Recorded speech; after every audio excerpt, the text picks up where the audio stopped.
Hello everyone. आज हम पढ़ेंगे electric field due to a dipole at any point. ठीक है, या किसी बिंदु पर द्विध्रुव के कारण वैद्युत क्षेत्र तीव्रता।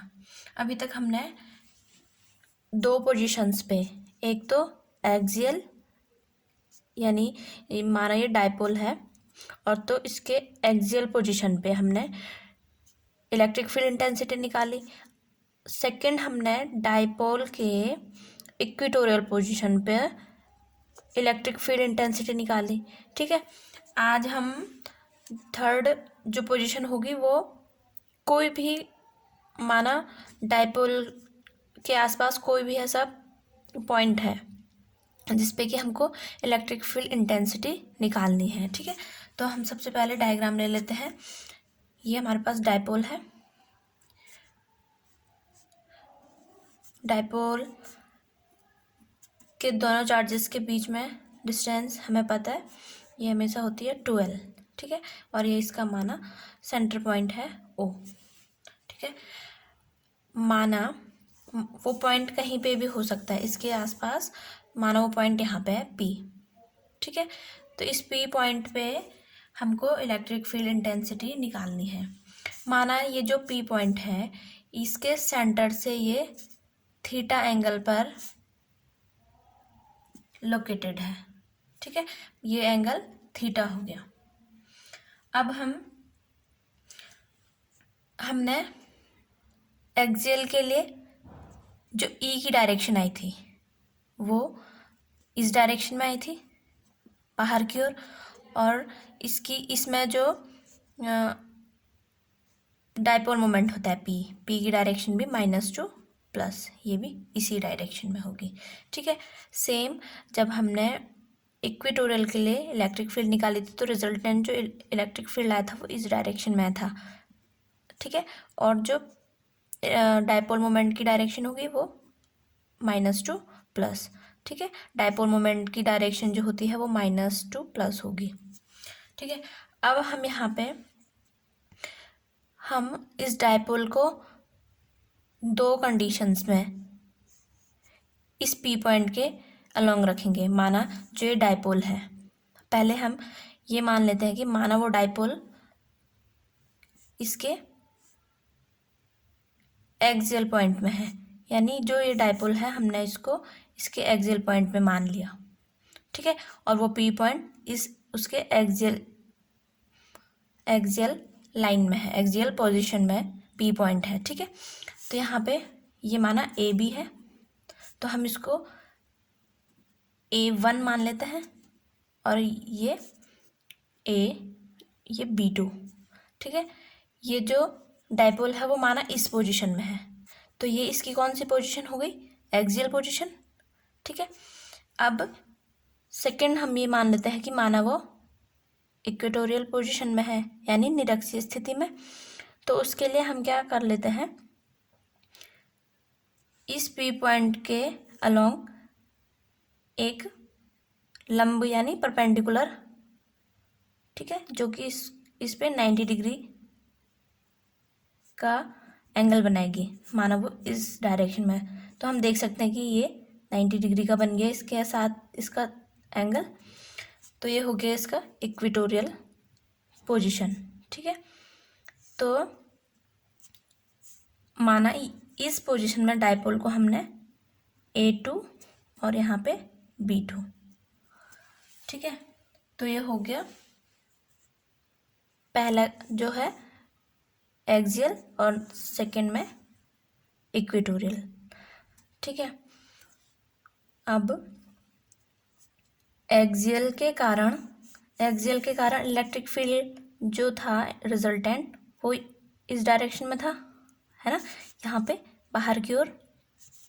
ठीक है, और जो इक्वेटोरियल पोजीशन थी, इक्वेटोरियल पोजीशन में इस डायरेक्शन में थी, पी के अपोजिट डायरेक्शन में, यानी ये इसकी -2 प्लस। ठीक है, तो ये इसकी डायरेक्शन इस डायरेक्शन में, ये E2 माना इक्वेटोरियल के कारण, और E1 किसके कारण है, E1 हो जाएगा एक्सियल के कारण। ठीक है, तो यहाँ पे इनके बीच में माना अल्फा एंगल है, ठीक है। तो इन दोनों का जो रिजल्टेंट आएगा वो इस डायरेक्शन में आएगा ई, ठीक है। इन दोनों का रिजल्टेंट इस डायरेक्शन में आएगा। अब क्योंकि इस पोजीशन में जो डाइपोल मोमेंट है उसकी डायरेक्शन -2 प्लस होगी, तो यहाँ पे पी की डायरेक्शन ऐसे इधर को होगी इस डायरेक्शन में। अब जो पी कंपोनेंट है वो भी अपने वेक्टर्स में डिवाइड हो जाएगा। जो पी वेक्टर है वो भी अपने कंपोनेंट्स में डिवाइड हो जाएगा। तो यहाँ पे माना ये क्या है, पी इस डायरेक्शन में है, ठीक है। ये ऐसे है थीटा, ठीक। तो जो थीटा के साथ वाला जो होता है उसको हम लेते हैं पी कॉस थीटा, और जिसके साथ थीटा नहीं है तो उसको हम लेते हैं पी साइन थीटा। यानी इस पॉइंट पे पी भी डिवाइड हो जाएगा जो थीटा के साथ है, ठीक है। ये वाली लाइन ये हो जाएगी पी ऑफ कॉस थीटा, यानी इस एक्सियल पोजीशन के लिए पी का कॉस कंपोनेंट आएगा, ठीक है। और इक्वेटोरियल पोजीशन के लिए यहाँ पे थीटा नहीं है तो यहाँ पे इसका पी का साइन कंपोनेंट, ठीक है। ये समझ में आ गया। अब हम इलेक्ट्रिक फील्ड इंटेंसिटी, ठीक है, इस पॉइंट पे हमको इलेक्ट्रिक फील्ड इंटेंसिटी निकालनी है। तो एक तो E1 और E2 का जो रिजल्टेंट है वो आएगा हमारा P पॉइंट पे रिजल्टेंट इलेक्ट्रिक फील्ड इंटेंसिटी। तो पहले हम E1 के लिए इलेक्ट्रिक फील्ड इंटेंसिटी निकाल लेते हैं। तो E1 हमारा आया था एक्सियल के कारण, ठीक है। तो हम यहाँ पे लिख सकते हैं electric field intensity at P, किसके कारण, एक्सियल लाइन पे आई थी, यानी ऑन एक्सियल लाइन, ठीक है।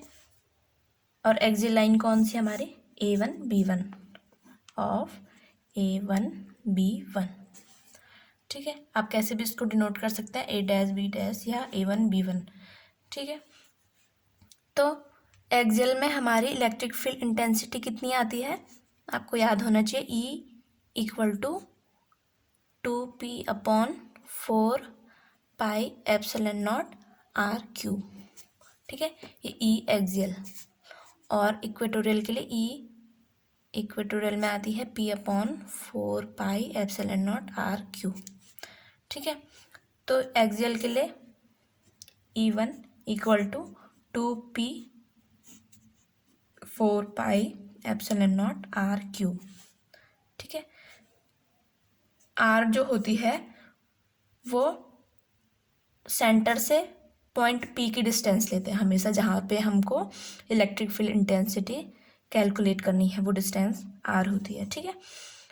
तो जब हमने एक्सियल के लिए लिया तो जो डाइपोल मोमेंट है P, यानी उसका हमारे पास कौन सा कंपोनेंट था, कॉस थीटा वाला। तो यहाँ पे P जो है वो कॉस थीटा वाला कंपोनेंट के साथ आएगा, ठीक है, एक्सियल के लिए। नेक्स्ट जो है इलेक्ट्रिक फील्ड इंटेंसिटी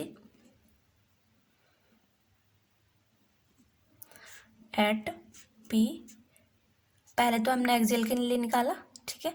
नेक्स्ट हम E2 यानी इक्वेटोरियल के लिए, इक्वेटोरियल लाइन, और वो कौन सी है, ऑफ A2 B2, ठीक है। तो ये E2 कितनी आएगी हमारी, E2 = p/4 pi epsilon not R3, और यहाँ पे P का साइन कंपोनेंट, इक्वेटोरियल के लिए P का हमारे पास साइन कंपोनेंट है, ठीक है। अब जो हमारा नेट इलेक्ट्रिक फील्ड है, ठीक है, तो नेट इलेक्ट्रिक फील्ड कैसे आएगा, क्योंकि यहाँ पे ये क्या है, पैरेललोग्राम है। तो पैरेललोग्राम लॉ से हमारा नेट इलेक्ट्रिक फील्ड आता है, फॉर्मूला है इसके लिए E1² + E2 square plus 2E1 E2 and cos, यहाँ पे जो ये थीटा है यानी ये जो एंगल है ये हमारे पास है अल्फ़ा, ठीक है, इस पॉइंट पे। तो कॉस ऑफ अल्फ़ा ये आ गया हमारे पास। तो यहाँ पे ई नेट अब कितना आएगा, E1 E2 की हमने वैल्यू रख दें तो √2p cos theta upon 4πε0 r³ का स्क्वायर, ठीक है, plus p sin theta upon 4πε0 r³ का स्क्वायर प्लस 2।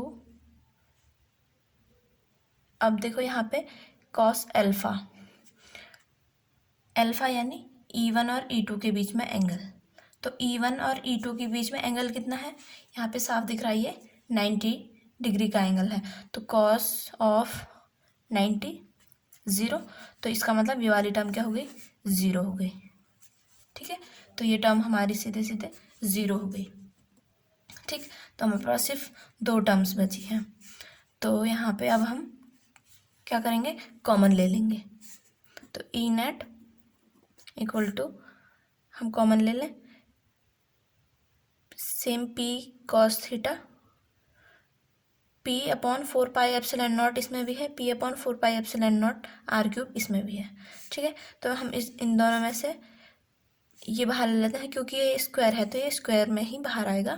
तो p अपॉन 4πε0 r³ ये आ गया कॉमन, और अंडर रूट में है ये, और यहाँ अंदर क्या बचा, 2 cos थीटा का स्क्वायर प्लस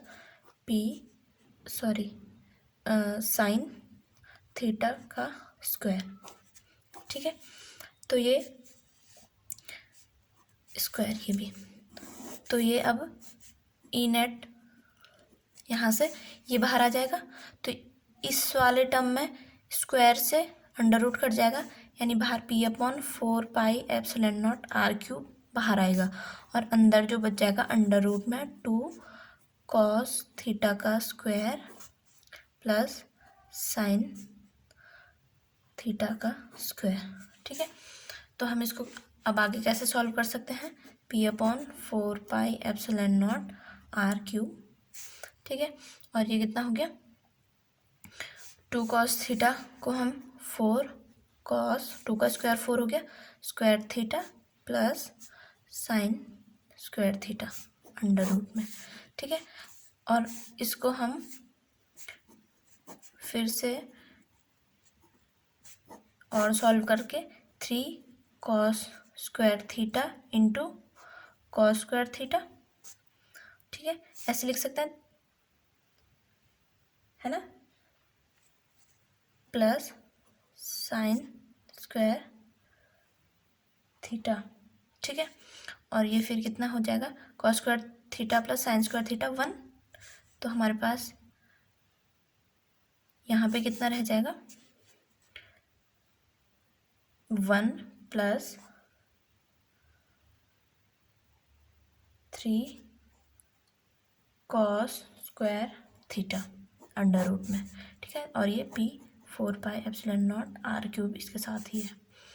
तो ये आ गया हमारा, और इसकी डायरेक्शन कैसी होगी, माना ये m ये n और इसको हमने ले लिया l, तो जो नेट है उसकी डायरेक्शन अलोंग PL, ठीक है।